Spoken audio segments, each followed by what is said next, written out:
Hello，welcome to my channel。好，楊浩 up。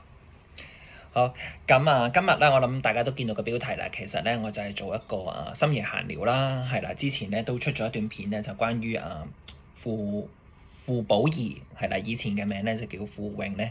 咁到大家都見到啦，大家咧都有啲都有人睇啦，咁就令到我咧都有信心咧去繼續啦，去run 一啲咧真係閒聊啊，甚至係其他片嘅，咁都好。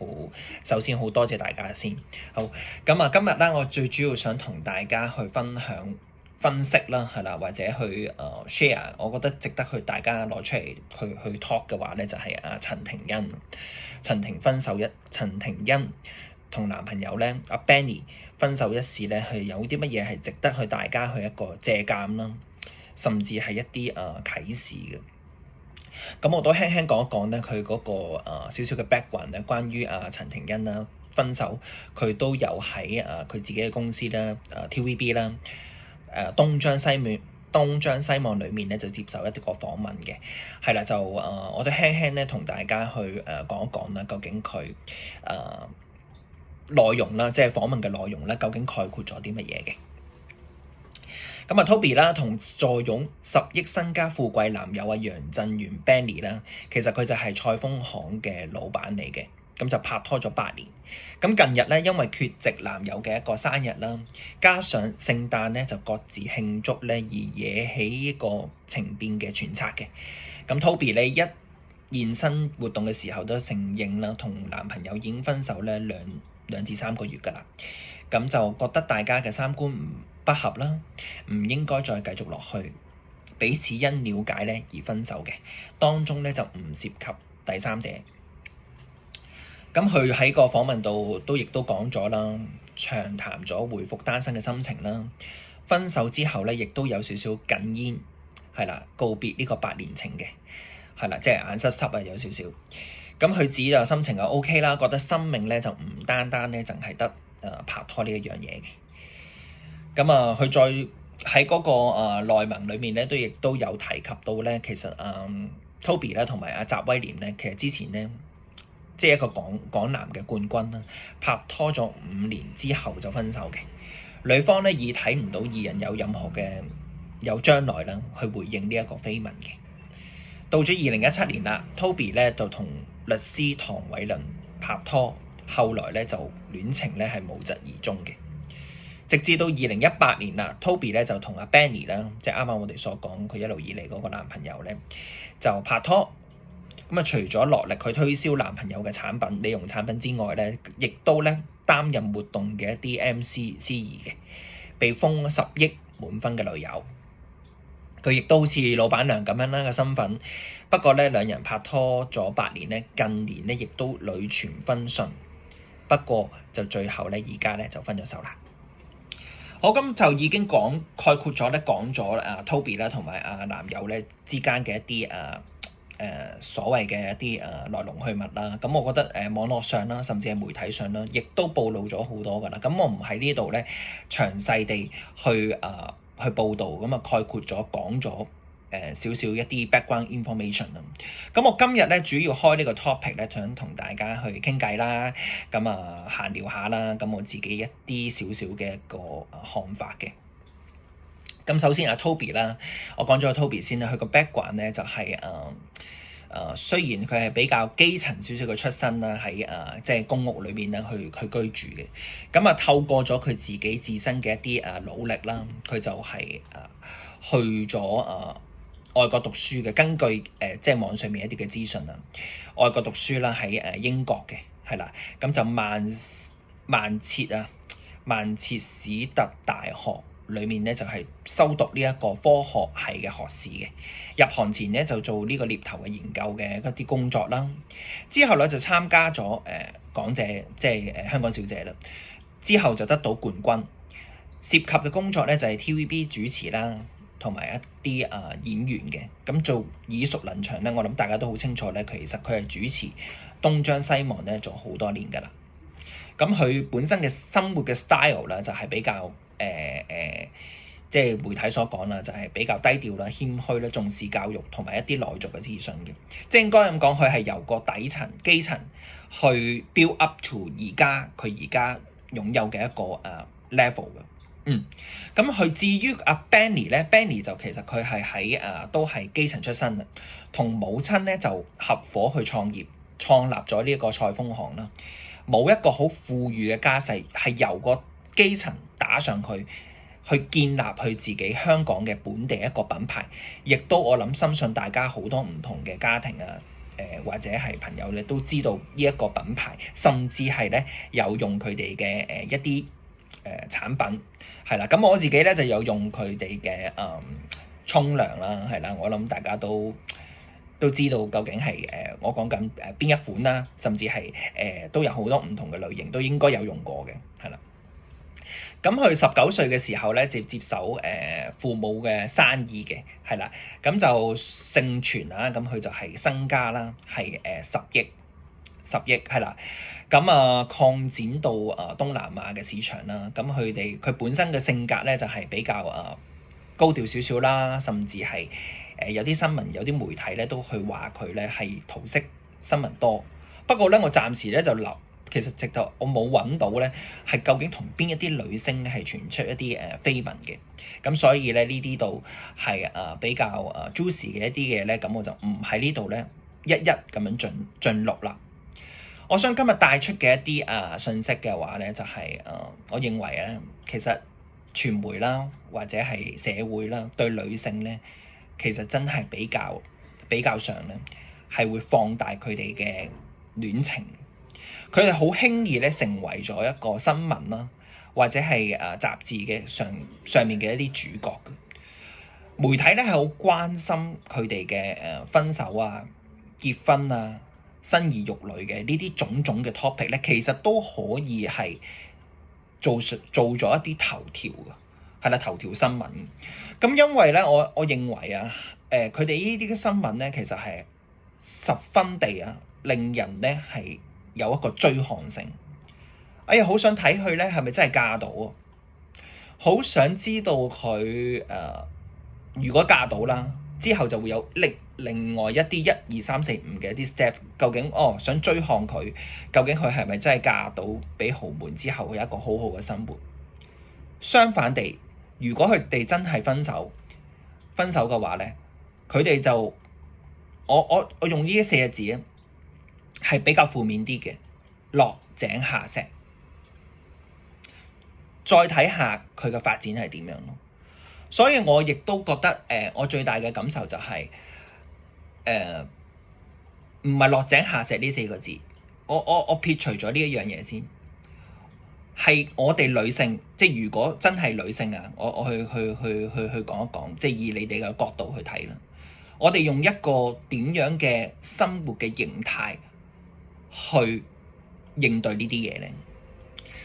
咁好簡單啦，其實人咧，我覺得人生咧就好似一個百分比一個大餅咁樣。我唔知大家有冇即係譬如去點樣去畫自己個餅？個餅就係可能有分開好多唔同嘅 part 啦，家庭啦、事業啦、愛情啦、朋友啦，甚至自己嘅寵物啦，點樣去畫呢一個餅？有啲人咧，其實佢就會去傾向地咧，係揾一個所謂嘅好有錢富商生意人，佢終生嘅目標嚟嘅，係啦，即係例如我唔係講緊陳庭欣我係講緊如果倘若我哋係基層出身，我哋好努力經過教育咗啦，即係我哋已經讀咗個書出嚟，選咗香港小姐，甚至係有少少知名度噶啦。好多人佢都會去話佢哋係想揾有錢人，咁呢一個其實係有一個標籤咗佢哋係某一個傾向，係因為想揾到有錢人而去做一冧以前嘅一啲所謂嘅一個 build up 自己一個工作啦。首先我唔講係咪每一個人都係咁樣先，但係條路咧就似乎咧如果你真係想揾到嘅話咧，你係必須係有一定嘅知名度，先可以有機會加入豪門嘅，係啦。咁例子係多到咧，我諗我而家唔可以一一盡錄，因為大家所有嘅新聞咧都會清楚嘅。而第二個傾向咧，就係佢哋係完全瞓身喺自己娛樂圈嘅事業。第一個表姐，我認為最近嘅就係攞咗4年最佳女主角 TVB 視后佘詩曼。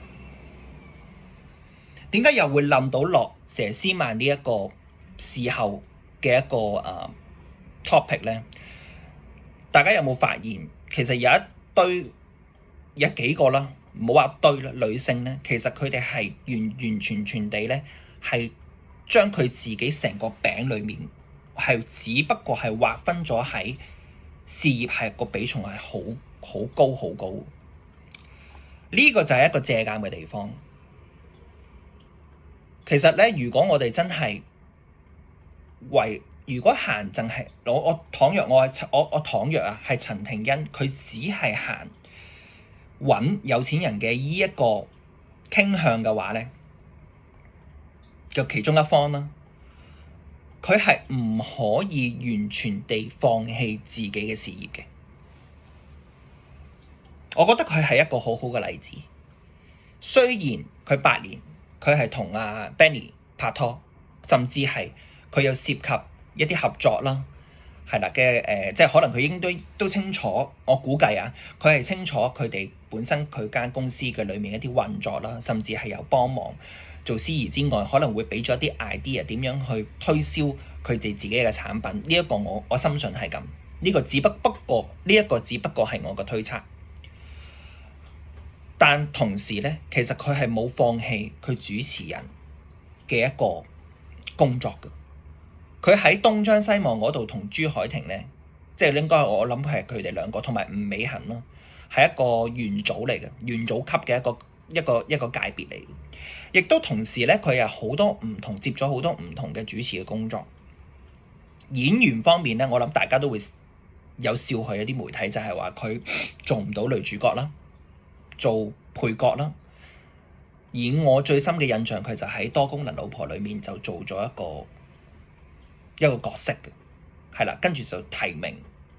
一路以嚟咧，都對於可能真係戲嘅一啲獎項咧係無緣嘅，所以佢個界別咧就 kind of 係一個主持。我想帶出嚟嘅意思，最後咧，其實就係講緊，倘若我哋真係有啲女性朋友其實我有啲朋友嘅身邊嘅朋友，或者我哋成日睇新聞、打開報紙，你都會見到咧，有好多女性其實，如果你真係要行呢條路嘅時候，你同時地你嘅手咧係要捉緊住你自己事業嘅一啲機會，你唔好咧係到咗你真係個男友完全地轉身離開之際，你嘅手裡面究竟有冇渣拿？逐啲啦，係有冇渣拿？你得到啲乜嘢？有啲媒體咧係直頭講話，佢係歸零，我自己唔係咁睇，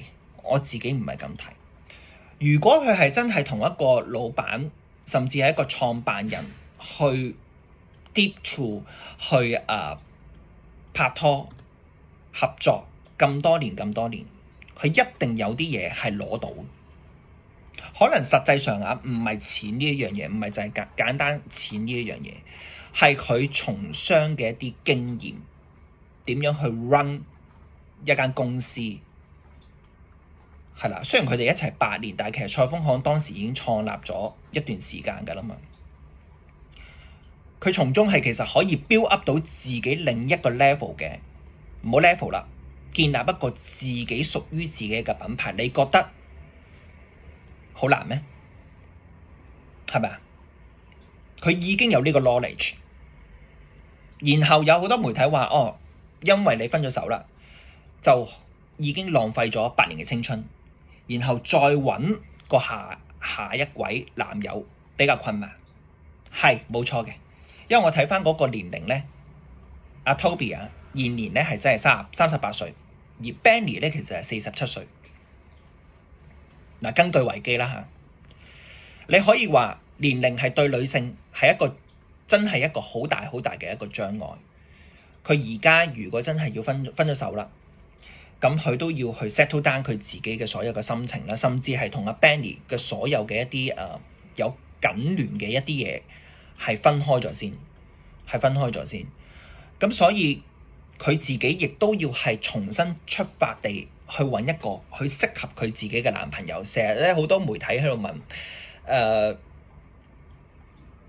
阿 Bob 啊，介紹啲男朋友俾你識啊，或者有啲乜嘢筍盤啊講。其實講真，佢而家最應該要做嘅嘢就係梳理啊，佢梳理自己嘅一啲情緒，用一個最好嘅狀態先好去認識佢下一任嘅男朋友。因為講真，見過鬼唔怕黑咩？即係都已經8年啦，其實係咪應該沉澱一下自己嘅一啲思緒，再去諗清楚究竟佢真係要揾一個所謂可靠，即係有錢嘅一個男友啊，定還是係其實佢應該 deep to 繼續喺自己嘅事業裡面發展呢？我啱啱講咗一個好現實，甚至係好嘅例子，就係佘詩曼。大家有冇發現呢？其實佘詩曼我係想之後再講，因為佢係我一個都幾欣賞嘅一個女藝人。點解呢？咁我唔想喺呢度再好長篇咁樣去講。佢真係冇特別去再揾男朋友嘅，大家有冇發現？冇乜新聞，佢主係專攻佢自己拍劇，甚至佢而家喺香港新聞女王好出啦，1、2都好出啦。其實佢係新聞女王之前，佢已經喺國內裡面拍咗一套劇，就係《延禧攻略》，已經爆紅咗出嚟。再 look back to 之前，其實已經有《使徒行者》攞咗視后啦，而最早就係鳳凰四重奏啦。其實我而家就冇睇資料嘅，全部都喺我腦海裡面嘅。因為呢一啲嘢，其實點解我係咪話有啲朋友啦，或者有啲同事咧，其實就覺得我咧，咦，點解你咁八卦嘅？用呢個字，八卦呢個字。其實我就唔係真正好八卦嘅，我係好鍾意去分析人哋發生緊嘅事，甚至係媒體爭相報導嘅事咯。我係想從中我哋究竟有啲咩得着？我係十分之追崇。同時地，如果你真係想揾一個照顧到你嘅男朋友，你千祈唔好放棄你自己嘅事業。呢個就係我最終今日想表達嘅最深嘅體會。而另一邊呢，我就發現咗呢，有一啲女藝人呢，佢係拍咗喺 TVB 已經有一啲成就㗎啦。最佳例子何依婷。你記唔記得佢喺新聞女王做咗一個所謂配角啦，但係其實佢戲份好重，之後去咗結婚，佢無緣拍新聞女王2嘅。跟住我見到有報道佢帶住我唔記得啦，係全身所謂名牌啦，係滑雪。簡單嚟講，我係認為咧，有啲女藝人其實佢本身係工作上面咧，佢係有機會嘅，但係佢選擇咗啦，去生兒育女啦，拍拖啦，因為佢認為男方係有機會係可以照顧到佢啦，衣食無憂啦。其實坦白講，我諗呢個世界而家唔會再有呢一樣嘢㗎啦。我哋係要同時地兼行。去兼顧，雖然我哋已經有名氣地去咗豪門，不過我哋依然係要繼續我哋嘅演藝事業。呢個就係我最終想同大家去 share 嘅嘢。其實當中仲有好多嘅例子，我想同大家去分享。不過我就覺得我喺呢一段片裏面，我就唔再用好長篇嘅一個概率去講啦，因為我都想我嘅片係 within 大約15至20分鐘嘅。雖然啦，我今日嘅語氣咧都好似好強硬啦，都 serious 㗎。